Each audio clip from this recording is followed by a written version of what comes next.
Hello everyone, welcome to RK tutorial. నేను మీ ఆర్కేసా.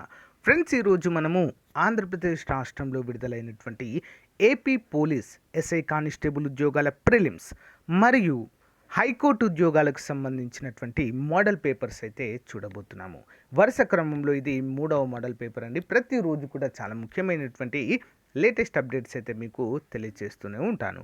మొదటిసారి చూస్తున్న వారు తప్పకుండా సబ్స్క్రైబ్ చేయండి ఫ్రెండ్స్. అంతేకాకుండా మీ ఫ్రెండ్స్కి ఖచ్చితంగా షేర్ చేయండి. ఈ వీడియోకి 1000 లైక్స్ అయితే ఎక్స్పెక్ట్ చేస్తున్నాను. సో మీరు డైలీ ఇలాంటి క్లాసెస్ కావాలనుకుంటే తప్పకుండా లైక్ చేయండి, ఓకేనా? ప్రతిరోజు కూడా మీకు 1 లేదా 2 జనరల్ స్టడీస్కి సంబంధించిన వీడియోస్ అందజేస్తాను, ఓకేనా? లేట్ చేయకుండా కంటెంట్లోకి వెళ్దాం. ఇక friends, AP police SI constable ఉద్యోగాలకు ప్రిపేర్ అవుతున్నటువంటి అభ్యర్థులకు మరి ప్రిలిమ్స్కి గాను టాప్ 10 మోడల్ పేపర్స్ అయితే మీకోసం అందుబాటులోకి ఉంచామండి. తెలుగు మీడియంలో ఉంటాయి. కంప్లీట్గా తెలుగు అకాడమీ బేస్ చేసుకొని న్యూ సిలబస్ ఆధారంగా అయితే రూపొందించి మీకైతే అందచేయడం జరుగుతుందండి. సో మీరు ప్రిలిమ్స్ క్వాలిఫై అవ్వాలంటే సో కంపల్సరిగా తీసుకోవడానికి ట్రై చేయండి ఫ్రెండ్స్. మీకు చివరి నిమిషంలో పర్ఫెక్ట్గా యూస్ఫుల్గా ఉంటాయి. మనం ఎన్ని బుక్స్ చదివినా, ఎంత కోచింగ్ తీసుకున్నా కూడా మనం ప్రాక్టీస్ అనేది మోస్ట్ ఇంపార్టెంట్. కాబట్టి మనకు ప్రాక్టీస్ పరంగా చాలా బాగా యూస్ఫుల్గా ఉంటాయి. సో ఇది 150 రూపీస్ అండి. మన యాప్లో ఉంటాయి. ఆర్కే ట్యూటోరియల్ అని టైప్ చేయండి. మన ఛానల్ లోగోతోనే ఉంటుందండి. ప్లేస్టోర్లో చాలా యాప్స్ ఉన్నాయి, బట్ ఆర్కే ట్యూటోరియల్ అని మన ఛానల్ లోగోతో నా ఫోటోతో ఉంటుంది. అది మాత్రమే డౌన్లోడ్ చేయండి, లేదా డైరెక్ట్ లింక్ వీడియో డిస్క్రిప్షన్లో ఇస్తాను, ఒకసారి చూడండి. ముందుగా శాంపుల్ పేపర్ చూడండి ఫ్రెండ్స్, మన యాప్లో అయినా కూడా చూసి మీకు నచ్చితేనే తీసుకోండి. కేవలం 150 రూపీస్కి అయితే వీటిని అందజేస్తున్నాం ఫ్రెండ్స్, ఓకే? సో ఇంట్రెస్ట్ ఉన్న వారైతే తప్పకుండా తీసుకోండి, ఓకేనా? చాలా బాగా మీకు యూస్ఫుల్గా ఇవి ఉంటాయి. లేదా యాప్లో కాకుండా డైరెక్ట్ కావాలంటే 9030362853 అనేటువంటి నెంబర్కి గూగుల్ పే కానీ ఫోన్పే కానీ చేసి ఆ స్క్రీన్ షాట్ని నాకు పంపిస్తే మీకు తప్పకుండా సో పీడిఎఫ్ అయితే పంపడము జరుగుతుంది. అంతేకాకుండా మన యాప్లో కేవలం 500 రూపీస్కే స్టేట్లోనే టాప్ మోస్ట్ ఫ్యాకల్టీ చేత ఆన్లైన్ క్లాసులు కూడా చెప్పించడం జరిగిందండి. మీకు నచ్చిన టైంలో వినొచ్చు, ఓకే? ముందు డెమో క్లాసెస్ వినండి. సో మీకు నచ్చితే తీసుకోండి. మెయిన్స్ వరకు వ్యాలిడిటీ ఉంటుందండి, అంటే 6 months వ్యాలిడిటీ అయితే ఉంటుంది. ఒకసారి చెక్ చేయండి friends. App link in video description. All the best. Question number 1. భారతదేశంలో ఏ రాష్ట్రానికి తీర ప్రాంతము అధికంగా ఉంది? ఆన్సర్ ఆప్షన్ 1 అండి, గుజరాత్ రాష్ట్రానికి తీర రేఖ అనేది ఎక్కువగా ఉంది. నెక్స్ట్, మరి 2వ స్థానంలో ఏది ఉంటుందే? ఆంధ్రప్రదేశ్ ఉందండి. మరి 974తో మరి ఆంధ్రప్రదేశ్ 2వ స్థానంలో ఉంది.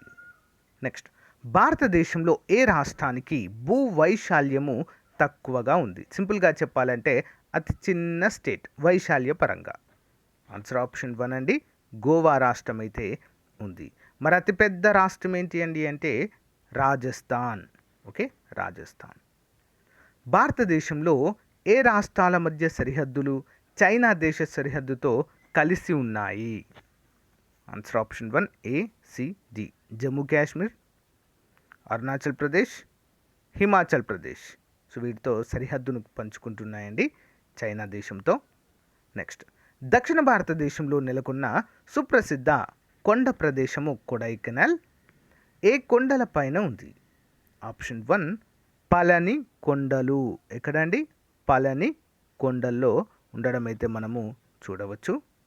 నెక్స్ట్ 1, ఏ పేరుతో బ్రహ్మపుత్ర నది భారతదేశంలో ప్రవహిస్తుంది? ఏ పేరుతో అండి? ఆన్సర్ వచ్చేసి ఆప్షన్ 3 దిహంగ్, ఓకే? దిహంగ్ అనేటువంటి పేరుతో ప్రవహిస్తుంది. భారతదేశంలో అతి పొడవైన నది ఏంటంటే గంగా నది. మరి అతి పెద్ద నది ఏంటి అంటే మరి బ్రహ్మపుత్ర నది. రెండింటికి డిఫరెన్స్ తెలుసుకోవాలి మనం, ఓకే? నెక్స్ట్ 1, కెప్లర్ సిద్ధాంతం ఆధారంగా సూర్యుని చుట్టూ తిరిగే గ్రహాల మార్గము ఏంటి? ఆప్షన్ 3 ఎలిప్టికల్గా తిరగడం అయితే చూడవచ్చు. నెక్స్ట్ 1, క్రింది వాటిలో ఏది మంచి విద్యుత్ వాహకముగా పనిచేస్తుంది? ఆన్సర్ ఉప్పు నీరు అండి, సాల్టెడ్ వాటర్ మంచి విద్యుత్ వాహకంగా పనిచేస్తుంది. నెక్స్ట్, న్యూక్లియర్ రియాక్టర్లో ఈ క్రింది వాటిలో దేనిని కూలెంట్గా ఉపయోగిస్తారు, అంటే మితకారినిగా, కూలింగ్ ఏజెంట్గా? ఆప్షన్ 1 భారజలము, D2O అనేటువంటి పేరుతో దీన్ని పిలుస్తాము, ఓకేనా? భారజలము. రెండు తెలుగు రాష్ట్రాల్లో కూడా ఒకటే ఉందండి. మనుగూరులో భారత జల కేంద్రము ఉంది. ఓకేనా.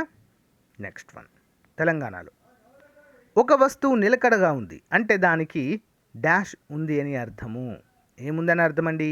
విశాలమైన అడుగు భాగం మరియు క్రింది భాగంలో గురుత్వాకర్షణ కేంద్రం ఉంది అని చెప్పేసి మనమైతే అర్థం చేసుకోవచ్చు ఇక్కడ. ఆప్షన్ 2. నెక్స్ట్ వన్, క్రింది వాటిలో ఏది ఆధునిక పీరియాడిక్ టేబుల్కు ఆధారంగా చెప్పుకోవచ్చు? ఆప్షన్ 2 అనుసంఖ్య. ఓకే, అనుసంఖ్యగా చెప్పుకోవచ్చు. మొదటి పానిపట్టు యుద్ధంలో బాబర్ ఇబ్రహీం లోడిని ఓడించారు. అయితే ఆ యుద్ధము ఏ సంవత్సరములో జరిగింది? 11వది ఆన్సర్ ఆప్షన్ 1 అండి, 1526లో జరిగిందండి. ఓకేనా.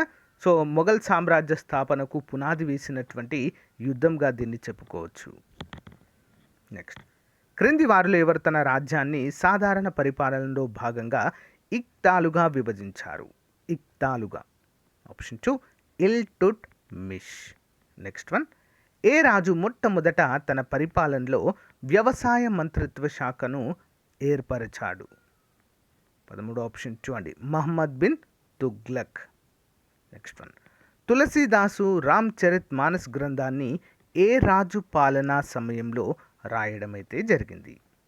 ఆన్సర్ ఆప్షన్ 3 అండి, అక్బర్ కాలంలో రాశారండి. ఎవరి కాలంలో? Akbar. Most important. Alauddin Khilji market సంస్కరణలను ఎందుకోసం ప్రవేశపెట్టారు?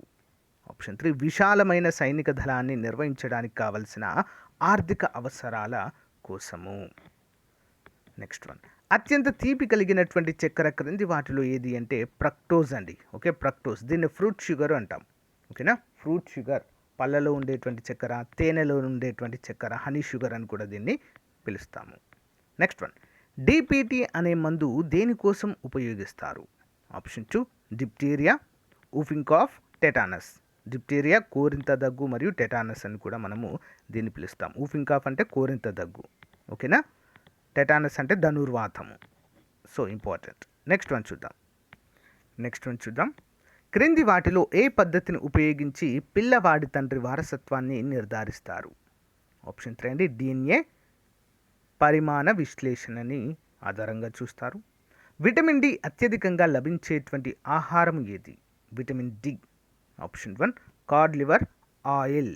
చేప యొక్క cod liver oil. Next, biopsy అనగా ఏంటి? ఆన్సర్ ఆప్షన్ 4 కణాల టిష్యూలు ఉపయోగించి చేసే మెడికల్ డయాగ్నోస్టిక్ టెస్టింగ్నే బయాప్సీ అంటారు. ఇంపార్టెంట్. నెక్స్ట్ వన్, క్రింది వాటిలో ఏది ప్రణాళికా సంఘం యొక్క విధి?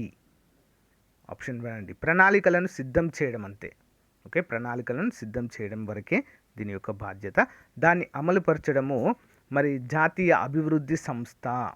ఓకేనా, నేషనల్ డెవలప్మెంట్ కౌన్సిల్ అది చూసుకునేది. Okay, important. విలువలను తగ్గించడం అనగా డీవాల్యుయేషన్ అనగా ఏంటి? ఆన్సర్ ఆప్షన్ 2 అండి, రూపాయి మారకం విలువను ఇతర దేశ రూపాయి మారకం విలువతో పోల్చడము లేదా తగ్గించడము. మరి భారతదేశంలో మొదటిసారిగా ఏ సంవత్సరంలో మూల్య న్యూనీకరణ అంటే రూపాయి వాల్యూని తగ్గించడం జరిగింది? అందరు కూడా కామెంట్ రూపంలో తెలియచేయండి. Most important. ఓకే, సో రూపాయి వాల్యూ తగ్గింపు అని కామెంట్ చేయండి, మీకు తెలియకుంటే చెప్తాను. జాతీయ ఆదాయ విషయంలో ఏ భారతీయ ఆర్థికవేత్త గొప్ప మార్గదర్శకీయమైన కృషి చేశారు? 23 ఆప్షన్ 3 అండి, BKRV రావు గారు. భారతదేశంలో సర్వీస్ ట్యాక్స్ను మొదటిసారిగా ఏ సంవత్సరంలో అమలు చేశారు? Option 3 1994. IMF international monetary fund ప్రపంచ బ్యాంక్ యొక్క ముఖ్య కేంద్ర స్థానాలు ఇక్కడ ఉన్నాయి? 25 ఆప్షన్ 4 అండి, వాషింగ్టన్ DCలో ఉందండి. ఓకేనా, అమెరికా రాజధాని. ఒకవేళ రాష్ట్రపతి పదవిలో ఉండగా మరణిస్తే ఉపరాష్ట్రపతి రాష్ట్రపతిగా ఎంతకాలం వరకు బాధ్యతలు స్వీకరించవచ్చు? ఆప్షన్ 4 6 నెలల వరకు. ఓకే, నెక్స్ట్ వన్ చూద్దాం. రాష్ట్రపతిని దోషారోపణ చేసి పదవీచ్యుతుని చేయడానికి క్రింది వాటిలో ఏది సరైన వేదిక? ఆన్సర్ ఆప్షన్ 3 అండి, ఉభయ సభల్లో ఎక్కడైనా కూడా మరి అవిశ్వాస తీర్మానం ప్రవేశపెట్టవచ్చు. ఎందుకండి? రాష్ట్రపతి అంటే ఏంటి meaning? Lok Sabha plus Rajya Sabha. Okay, plus రాష్ట్రపతి గారు, ఈ మూడింటిని కలిపి మనం పార్లమెంట్ అంటాం. ఓకే, కాబట్టి దేంట్లోనైనా అవిశ్వాస తీర్మానము ప్రవేశపెట్టవచ్చు. నెక్స్ట్ వన్, శాసన మండలిలో సభ్యుల సంఖ్య శాసనసభలో ఉన్న మొత్తం సభ్యుల సంఖ్యలో ఎన్నో వంతు ఉండాలి? ఆప్షన్ 1 అండి 2/3 వంతు. సింధీ భాషలో మోంజోదారో అనగా ఏంటి? మోంజోదారో సింధీ భాషలో. ఆప్షన్ 2 మృతుల సమాధి లేదా మృతుల దిబ్బ అంటారు. వేదాంతాలుగా పేర్కొనబడే ఉపనిషత్తులు మొత్తం ఎన్ని ఉన్నాయి? ఉపనిషత్తులు. ఆప్షన్ 3 108 ఉపనిషత్తులు ఉన్నాయండి. వీటిని మనము వేదాంగాలు అంటాము.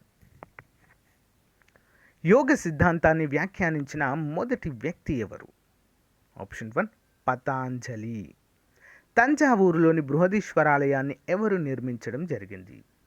32 ఆప్షన్ 1 అండి చోళులు. నెక్స్ట్ వన్, ఏ చక్రవర్తి పరిపాలనా కాలంలో నలంద విశ్వవిద్యాలయము అభివృద్ధి చెందింది? హర్షుడి కాలంలో.